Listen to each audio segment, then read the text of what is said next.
Alright, so today we are going to talk about volumes of revolution. And so there's a meme right there for you. That's nobody Korg. The revolution has begun. So that's there you go. There's a little cultural relevance. But we're talking about volumes of revolution, and there's different kinds of things that we need to. There's different ways of finding volumes. And what are things that you want to find volumes of? Well, if you're like me, then you want to find volumes of things like disks, which have concentric circles and stuff. And this is an interesting way of thinking about it, but thinking about the circles and all that's happening with that. So you could think about how that happens. You could think about volumes of sweet disks. I don't know if you are fans of cookies, but I am. So these are cookies. These are there's coffee in these. It's like a sugar cookie with coffee in it. So yeah. But you also might want to find volumes of things that are maybe less regularly shaped, like this bottle that I would use for vanilla extract. Also surprisingly simple to make your own vanilla extract. So ask me about that during virtual check-ins if you want. Or slightly less regular shaped objects. See, there's this bump here, so I wonder if that's going to be I wonder if you could use a curve and then maybe revolve it, because the cross sections are all circles. It's super regular. Huh. I wonder. Yeah, probably. And so these are all things that we can find volumes of using calculus, and even irregularly shaped things like a potato. This is something that you could find the volume of, or at least using math model pretty well what the volume is. We'll probably do a project of finding the volume of a thing coming up soon, probably. Alright, so the things that we're thinking about though are what we just did with areas, because a volume is just an area that's been extruded somehow. So if you're looking at a shape and then you add another dimension to it, then you can get a three-dimensional shape. If you're a 2D shape, you add another dimension to it, then suddenly you have a three-dimensional shape.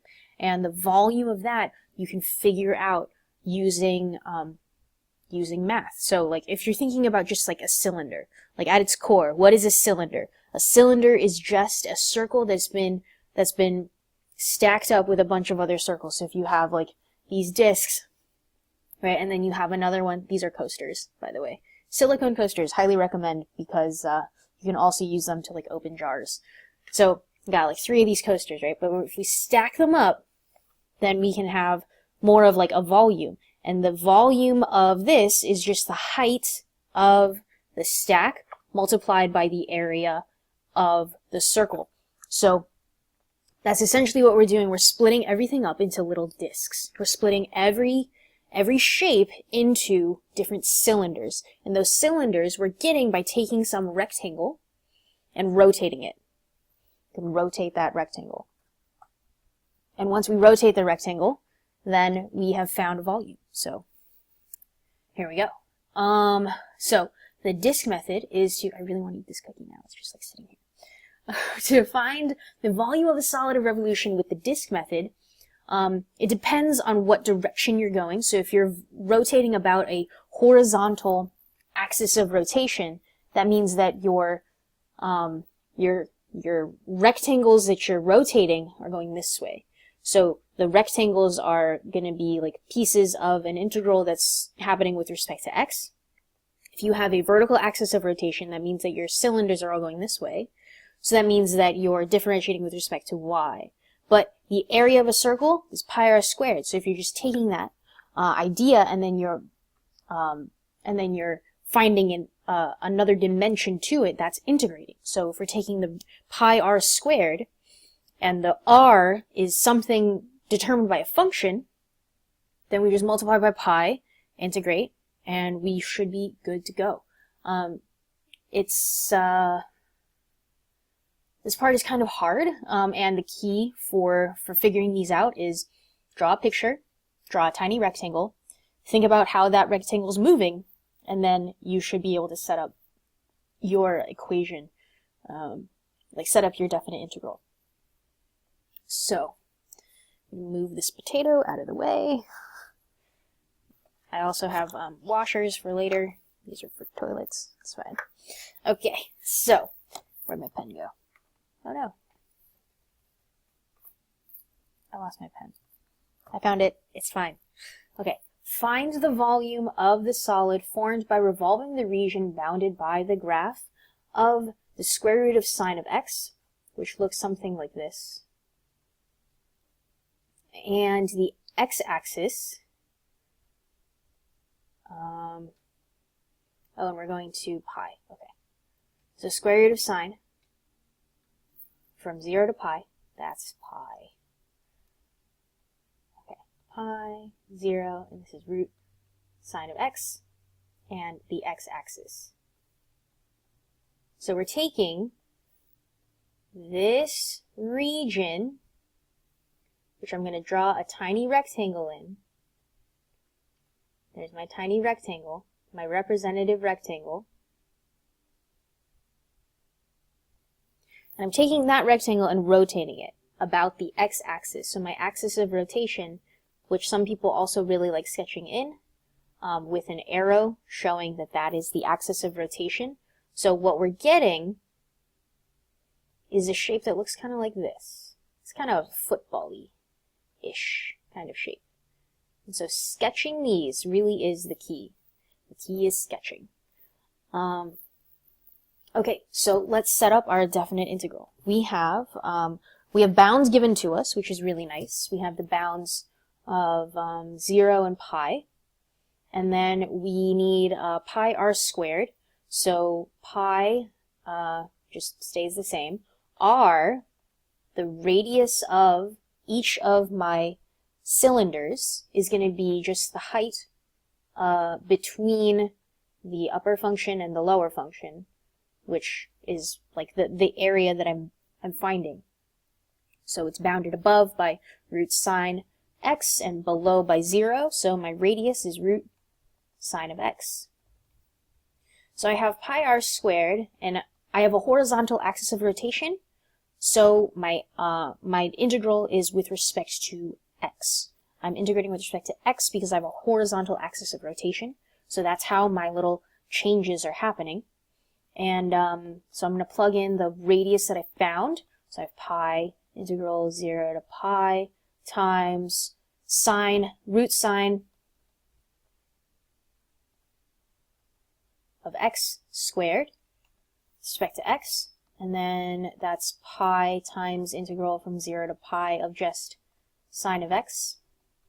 And sine is negative cosine. I also multiply by pi. And we're going from 0 to pi. What is that? Pi times negative cosine of pi is 1. Cosine of 0 is 1, so minus negative 1. I got 2 pi. As the volume of this solid that's kind of like a football-y shape. Okay, so what did we do? We read the problem, sketched a picture, drew the representative rectangle, drew the axis of rotation, sketched out what that actual volume would look like, and then figured out what our radius was, plugged that in to our integral. So, we are looking now at the volume of the solid formed by revolving this region, and oh look, there's the representative rectangle already. That's nice. We have f of x equals 2 minus x squared, so that's this downward facing parabola over here. And g of x equals 1, so it's a line like that. And we're rotating about the line y equals 1. So our axis of rotation is still on our region, which is really nice. That means that we have like a solid object. There's no holes in it. Okay, so we have the sketch, we have the representative rectangle, we have the sketch of what the thing is, and I'm just going to put in the rectangle there so that we can see it a little bit nicer, and you're going to get really good at sketching these out. It's going to be really terrible in the beginning, and then you're just going to keep on trying, and it's going to be great. Highly, highly, highly recommend that you draw pictures in order to do these, because not doing pictures is the easiest way to fail. So, fail at doing these problems, not in life. You can get through life without necessarily drawing all the pictures in the world. Okay, so we have this figure. What do we need to do? We need to find the volume. Okay, we are integrating with respect to x, because our axis of rotation is horizontal. So we have pi times our integral, and what are our bounds? Well, from our picture and also from our brains, we can figure out that our bounds are going to be where these are going to cross, which is at -1 and +1. And if we didn't have the picture yet, we could set these equal and then solve. F of x and g of x, set them equal and solve. And what do we get? We get 1 equals x squared, so then x equals plus or minus 1. And so we got -1 to 1. That's one option. We can also think about the symmetry if we really want to, and then do slightly less work. But for the sake of this, we are not going to do that. We're going to just do it the way that we should. Okay. So what is the area of the region? Well, the area of this region, or like the height of my representative rectangles, is the difference in F and G. Because before, our axis of rotation and our lower bound was the x-axis. Now we've shifted it up. So our thing that we're revolving is the difference between 2 minus x squared and 1. So we have 2 minus x squared, which is the top function, minus the bottom function, which is 1. And we're squaring that because that's r. We have pi r squared is our area of a circle, and that's what we're integrating. We're integrating areas of circles to get cylinders, volumes. So we have this. Let's do some more math. We got pi integral -1 to 1 of 1 minus x squared quantity squared dx. And should we integrate that? Yes, but we should probably expand it so it's easier to work with, because I don't see a nice u substitution happening from that. So we have 1 minus 2x squared plus x to the 4th dx, and then we power rule that, so we get pi times x minus 2/3 x cubed plus x to the 5th over 5 from -1 to 1. Okay. Plug stuff in. Now I'm regretting not using the symmetry, but that's okay. Pi times 1 minus 2/3 plus 1/5 minus parentheses, because I'm responsible, -1, and these are all odds, right? So it's just going to change the signs. Plus 2/3 minus 1/5. Okay, and so we get what? Pi times 2 minus 4/3 plus 2/5. So I just combined the similar, the fractions that had the same denominator. And what's that?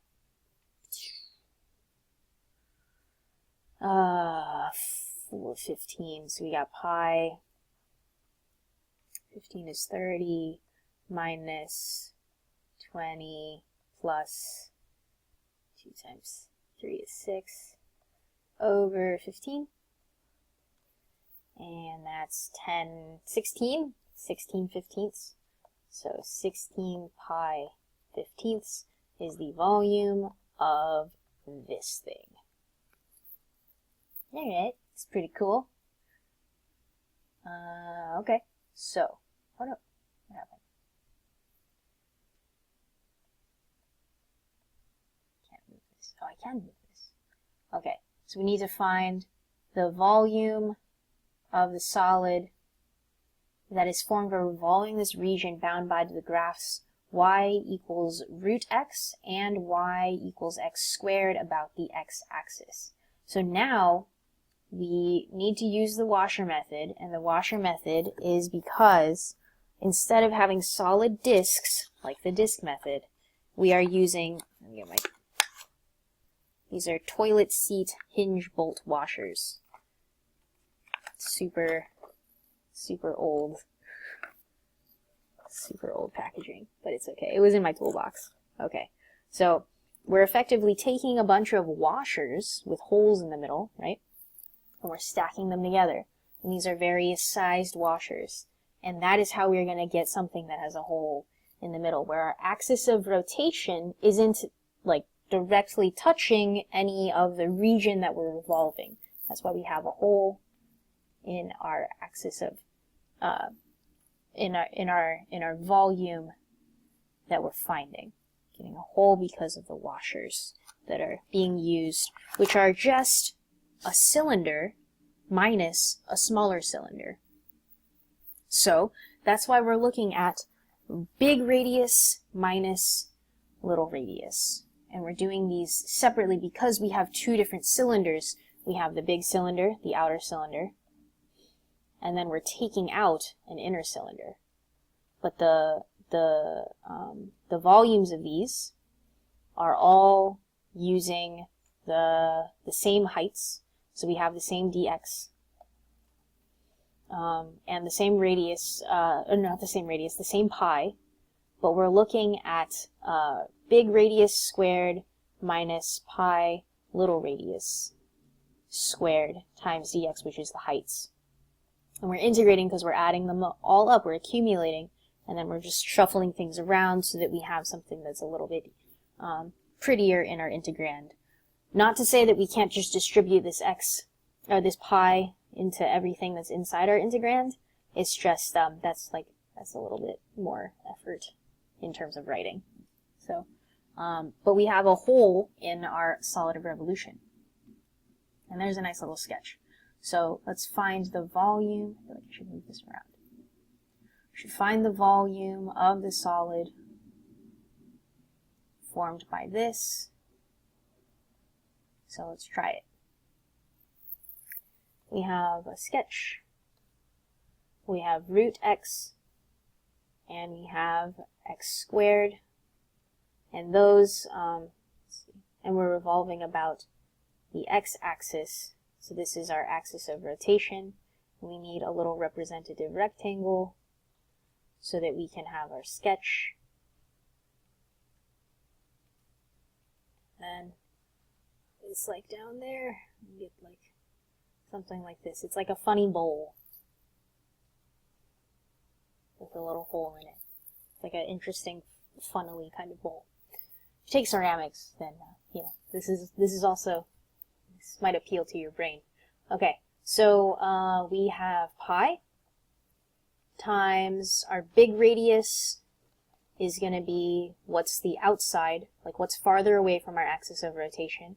What's farther away is that top function, which is root x, and our little radius is what's on the inside, what's being like scooped out of our volume, and that's x squared.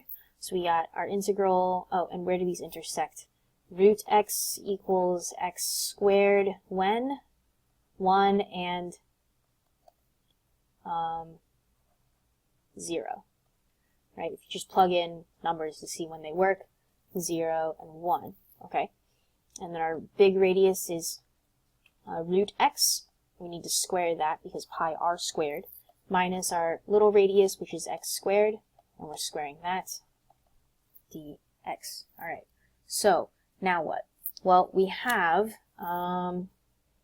pi times x, and our definite integral from 0 to 1 of x minus x to the 4th dx, and what is that? That's pi times x squared over 2 minus x to the 5th over 5, because that's just power rule from 0 to 1, and so we have pi x1, that's 1/2, 1/2 minus 1/5 minus 0.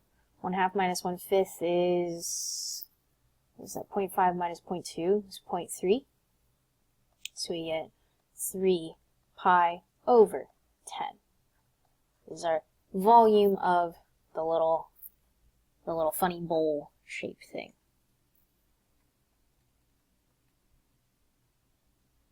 There's the picture again. Okay. So, let's find the volume of this solid that's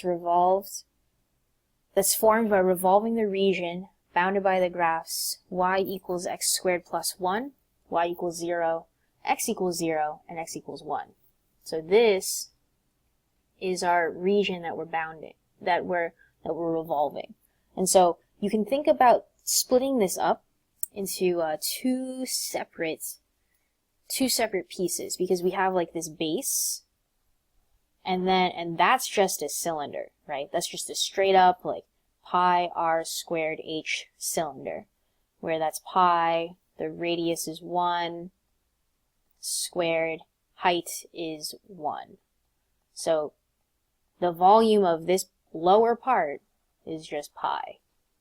So the tricky part is just looking at the top part, and the top we need to think about in terms of, well, number one, which direction is our axis of rotation? We have a vertical axis of rotation. So then all the changes that we're making, the small changes are in the vertical direction with respect to y. So from here, we need to think, okay, so I need my definite integral with respect to y, and I need to figure out how to do this. So I need an outer radius. I need an outer radius for my axis of rotation, which it looks like it's just 1. We got an outer radius, big R equals 1, but my inner radius is going up until this section, right? This is our inner radius where we're looking at the parabola. So my inner radius is going to be, and I need this in terms of y. So I have y, let's solve for x. Y minus 1 equals x squared. So then get x by itself by square rooting everything. So we have this is root y minus 1.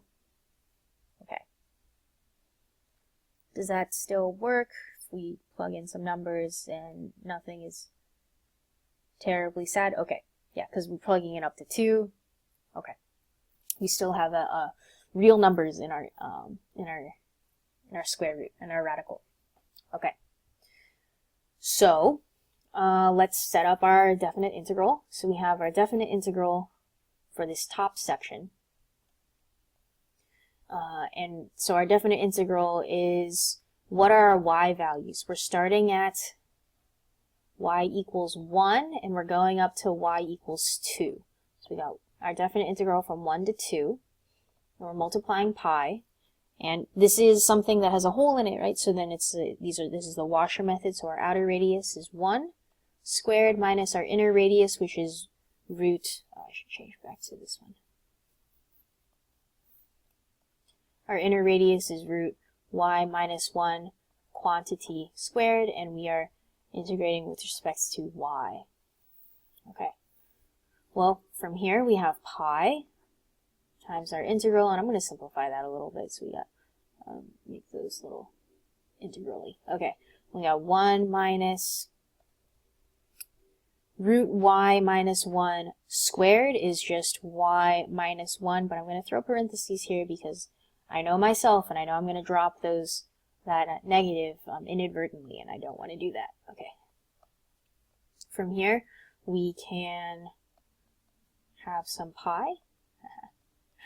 So we have 1 minus y plus 1 dy, and that's pi times negative y squared over 2 plus 2y from 1 to 2. And that's just power rule, right? And then we have pi negative 2 plus 4 minus parentheses negative 1/2 plus 2.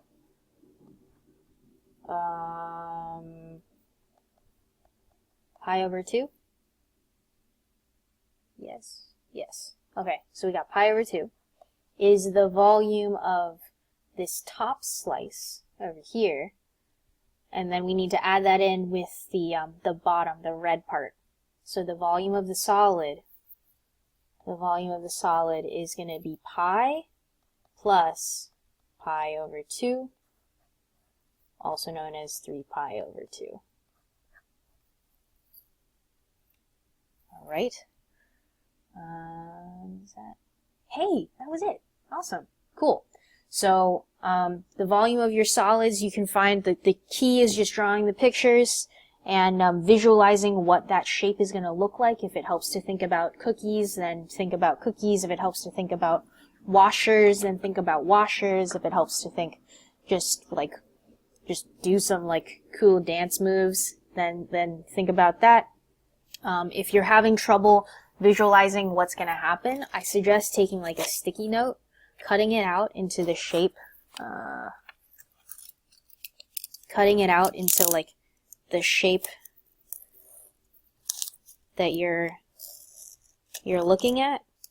Ooh.